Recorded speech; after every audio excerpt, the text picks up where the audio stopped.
Hello বন্ধুরা, তিলোত্তমার নতুন একটা ব্লগে তোমাদের সবাইকে স্বাগত। বাজে এখন সন্ধে 7টা আর মেয়ে বায়না ধরেছে সে এখন চিকেন খাবে। তো সেই মতো তো তার বাবাও ছুটলো চিকেন আনতে, কিন্তু বলেছে অন্য রকম কিছু। নর্মাল রেগুলার বেসিসে আমরা যে চিকেন খাই সেইটা নাকি উনি খাবেন না। ঠিক আছে, চলো ঝটপট চটজলদি কী বানানো যায় অন্যরকম তাই এখন দেখি।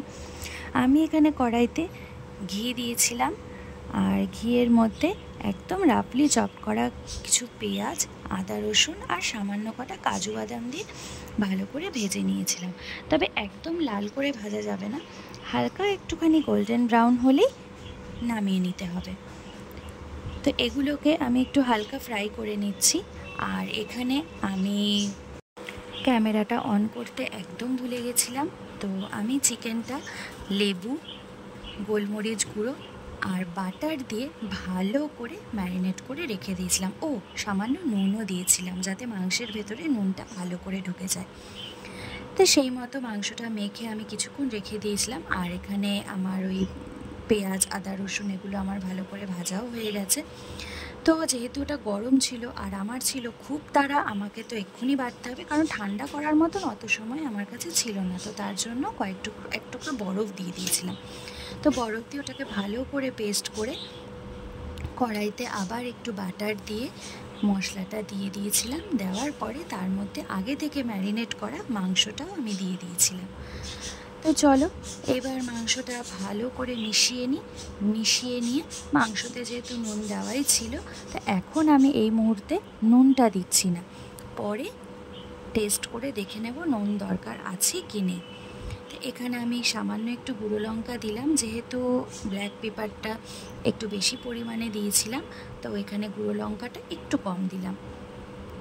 আর দিয়ে দিলাম হলুদ, আর কালারের জন্য সামান্য ওই 1 চামচ মতন কাশ্মীরি গুঁড়ো লঙ্কা। ব্যাস সব একসঙ্গে মিশিয়ে নিই।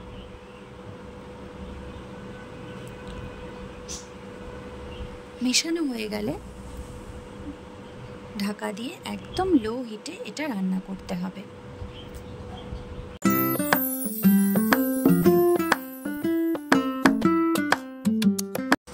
খুব ভালো করে আমি মাংসটা মিশিয়ে নিয়েছি মশলার সাথে। এবার ঢাকা দিয়ে দিলাম আর গ্যাসটা একদম কম করে দিলাম। মোটামুটি 10 মিনিট পরে আমি আরেকবার ঢাকাটা তুলে আবার একটু ভালো করে নাড়িয়ে নেব, কারণ কাজু বাদাম বাটা দেওয়া আছে যেহেতু, সেই কারণে একটু মাঝে মাঝে নাড়িয়ে না নিলে কড়ার নিচে লেগে যেতে পারে।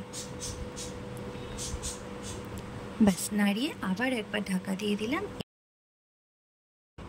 মোটামুটি 20 মিনিট হয়ে গেছে। 20 মিনিট পরে এসে আমি ঢাকাটা যখন তুললাম, খুব সুন্দর গন্ধ বেরিয়েছে।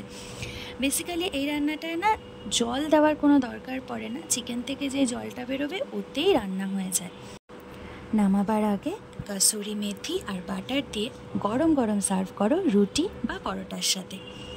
ভিডিওটা ভালো লাগলে লাইক, কমেন্ট, শেয়ার করতে কিন্তু একদম ভুলবে না।